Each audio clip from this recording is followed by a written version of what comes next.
So usually I'm a sex comedian named Woody Shticks, but sometimes I'm a classical actor named Noah Duffy. And during one of those times, I flew to Tashkent, Uzbekistan with a company that I worked with to perform classical Russian drama and have a lot of feelings, both of which happened. And the trip to Tashkent was absolutely incredible in every way, but after a few weeks, I started getting a little rammy, you know? And I'm not a hard partier, but when in Tashkent, you know what I mean? So I repeatedly ask our interpreter to take us out, and finally she does, me and two friends from the company, and we end up somehow in this very tiny man's apartment. I mean, the apartment was reasonable, the man was very tiny. And we're like dancing slowly to Uzbek hip hop, and our host and our interpreter disappear for a while, and the three of us are left step touching. And then, as if by magic, the most beautiful creature that I had ever seen walks through the door. Her name was Julieta, spelled with a D. And she tells us, all in Russian, okay, context clues, she tells us that we are to go around and steal the candles of our host because we are all going to another house party and we need to make a dramatic entrance. And I was like, of course. So we pile into cabs with our candles, we end up at this new apartment, we walk in processional style, of course. There's no one there except in one very dark corner, out of sight, but certainly not out of mind, are these two fine Uzbek boys, okay? And like one of them, both of them kind of look like gymnasts, you know, like 5 foot nothing and swole, which I'm like so into.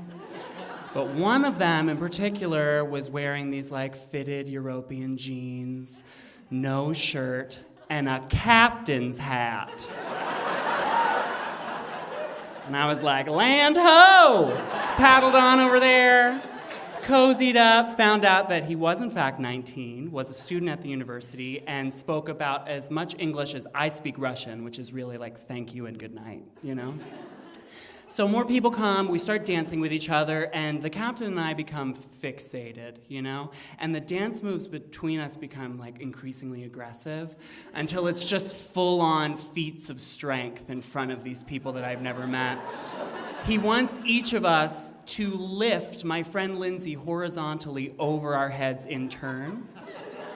And like, I'm strong, okay? Big on the fitness. But I don't deadlift my friends for sport. He, however, totally can, and I'm like, do that to me. So things progress. I think I got game. I slip him my Uzbek telephone number written on a piece of paper. Now, I don't know how I expected us to communicate telephonically. But lust will find a way, okay? And the next day he calls me and he's so cute, and through some inane grunts, we figure out a plan. He's gonna come meet me at the theater, and he does, and he's so cute, you know? He like comes in a polo shirt that's buttoned all the way up, but like not in the hip way. And he's like carrying an attaché case, and he has this like glorious unibrow. And I'm like, take me, I'm yours. And we spend the next 5 days just like walking around the city, non-verbally bantering. You know, we like don't stand too close because we don't want to go to prison for life. And toward the end of this courtship, he takes the notebook that I had been keeping during the trip, and in it he draws a little picture of a house and a little heart and then a huge number. And through one of our friends that was sitting close by, he asked me if I would rent us a furnished apartment so that he could lose his virginity to me. And I was like, of course! So the next day, we end up on the far reaches of the city where I have only been for a few weeks. We wait in a very dark alley for a long time with a huge stack of bills. We exchange, we get the keys. We can't go right in because somebody's been watching us for upwards of 45 minutes. Finally, we climb these rickety stairs and we walk into this apartment that's like furnished entirely in forest green things. It looks like the second choice location for a Law & Order SVU episode, you know? The bedroom, however, is the weirdest part of this place. It has like a square mattress in the direct center of the room, covered in silk knockoff Burberry sheets, but not like the Burberry pattern, just like the word Burberry over and over and over again. mismatched lamps everywhere. The wallpaper is like these like smiling suns and like sleepy moons and like little tiny baby stars, but like over and over and over again. This designer loved patterns in this flat, okay?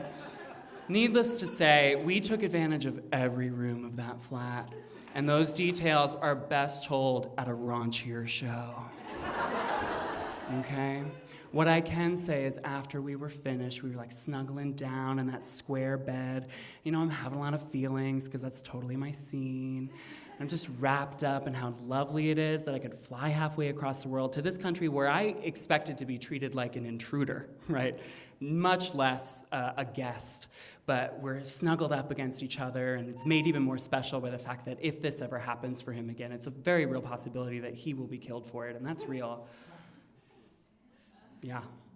So we're snuggled down, I'm having my feelings, holding him close, and when I reach over and pull the light, all of the suns and the moons and the baby stars are glow in the dark. And as we snuggle underneath that radioactive light, even though it was the farthest I have ever been from Seattle, I have never felt more at home.